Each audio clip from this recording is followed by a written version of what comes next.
महाराष्ट्र में 9 दिन से चल रहे मराठा आरक्षण आंदोलन पर अल्प विराम लग गया है। यानी कि आंदोलन की अगुवाई कर रहे मनोज जरांगे पाटिल ने सरकार के भरोसे के बाद उन्हें फुल प्रूफ आरक्षण देने के लिए 2 महीने की मोहलत देते हुए फिलहाल अनशन खत्म कर दिया है। जरांगे ने कहा है कि उन्हें आरक्षण का स्थायी हल चाहिए, नहीं तो वो फिर से आंदोलन की धार देंगे।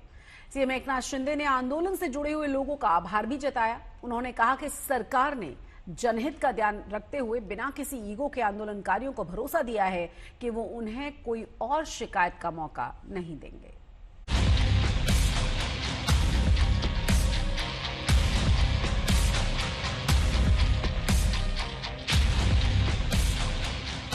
महाराष्ट्र में मराठा आरक्षण को लेकर भड़क रही आग फिलहाल शांत हो गई है। लंबे समय से मराठा आरक्षण के लिए आंदोलन का नेतृत्व कर रहे मनोज जरांगे पाटिल ने आखिरकार सरकार के भरोसे के बाद 9वें दिन अपना अनशन खत्म कर दिया। मनोज जरांगे पाटिल इन्होंने अपना अनशन उपोषण जो है पीछे लिया है। मैं उनको धन्यवाद देना चाहता हूं और मैं उनके सहयोगी जो है उनको भी धन्यवाद देना चाहता हूं।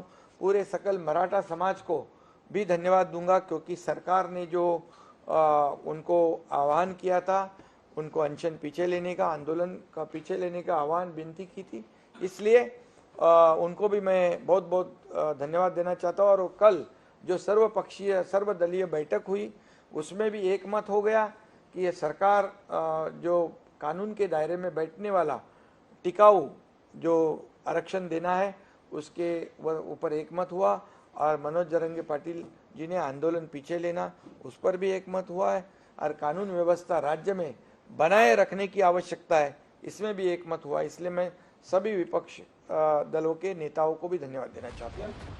उन्होंने शिंदे सरकार को फुल प्रूफ मराठा आरक्षण देने के लिए 2 महीने का वक्त दिया है। त्या समितीने काम करावं, मराठवाड्यातला जो काही डाटा तयार झालाय तो आणि महाराष्ट्रातला होणारा डाटा मिळून सरकारला समितीला 2 महिन्याचा आता अहवाल द्यायचा आणि त्यानंतर कुणबी प्रमाणपत्र देण्याची प्रक्रिया सुरू करायची। बरोबर का? इसमें कोई दो राय नहीं है कि मराठा आरक्षण आंदोलन खत्म होना शिंदे सरकार के लिए बड़ी राहत है। ये न्याय देने वाली सरकार है, ये सर्वसामान्य मानुष की सरकार है, ये आम आदमी की सरकार है। ये जाहिर हुआ है आज। सरकार ने किसी भी बात का ईगो नहीं रखा। सरकार और न्याय व्यवस्था जिन्होंने पहला आरक्षण दिया था गायकवाड़, जस्टिस गायकवाड़, वो खुद जस्टिस सुक्रे और हमारी टीम को लेकर वहां पहुंचे। ये पहली बार हुआ है, ये पहली बार हुआ है। और जब मैंने मनोज जरांगे पाटिल जब उनसे बात की, बात करने के बाद जब चर्चा शुरू हुई, हमारे सहयोगी बच्चू कडू वहाँ गए, कल उनसे वार्तालाप हो गया।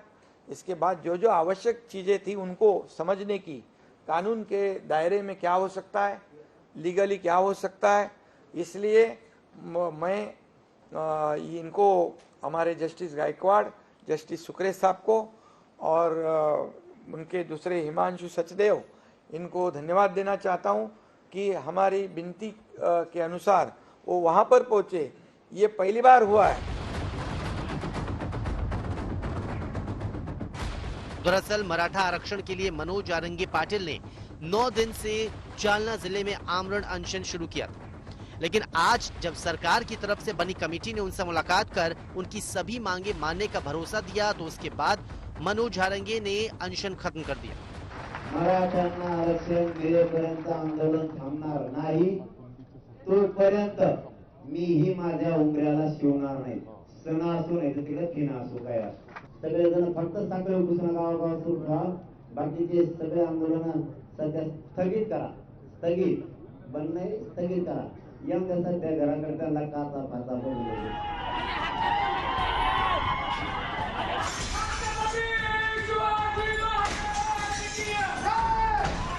मराठा आरक्षण आंदोलन जिस तरह उग्र रूप ले चुका था वो शिंदे सरकार के लिए बड़ी चुनौती बन गया था। बीड समेत कई शहरों में तनाव बना हुआ था। प्रदर्शनकारी एनसीपी विधायकों और पूर्व मंत्री के घर को आग के हवाले भी कर चुके हैं। देखिए, बारामती में मनोज जारंगी पाटिल के समर्थन में मराठा आरक्षण की मांग कर रहे कार्यकर्ता कैसे इंदापुर तालुका में भीमा नदी के पानी में उतरकर जल समाधि लेने की धमकी दे रहे हैं। वहीं पुणे जिले के पुरंदर में मराठा आरक्षण की मांग कर रहे आंदोलनकारियों ने रास्ता रोककर प्रदर्शन किया। वाशिम में भी प्रदर्शनकारियों ने मराठा समाज को आरक्षण देने की मांग करते हुए संभाजी नगर से नागपुर जाने वाले मार्ग पर चक्का जाम कर दिया था। उधर हिंगोली में आरक्षण की मांग कर रहे कार्यकर्ताओं ने अकोला हैदराबाद नेशनल हाईवे बंद कर टायर जलाकर अपना विरोध प्रदर्शन जताया। लातूर में भी मराठा आरक्षण की मांग को लेकर अंबे जोगई लातूर हाईवे को प्रदर्शनकारियों ने 4 घंटे तक जाम कर दिया। नांदेड़ में मराठा आरक्षण की मांग कर रहे प्रदर्शनकारियों के पथराव में एसपी घायल हो गए थे। पुलिस ने 50 प्रदर्शनकारियों को हिरासत में लेकर केस दर्ज कर लिया। अब मनोज जारंगी पाटिल ने सरकार से मांग की है कि आंदोलन के दौरान दर्ज किए गए केस को तत्काल प्रभाव से हटाया जाए, नहीं तो उनका आंदोलन एक बार फिर से उग्र रूप ले सकता है। पंकज खेलकर, मुंबई, आज तक।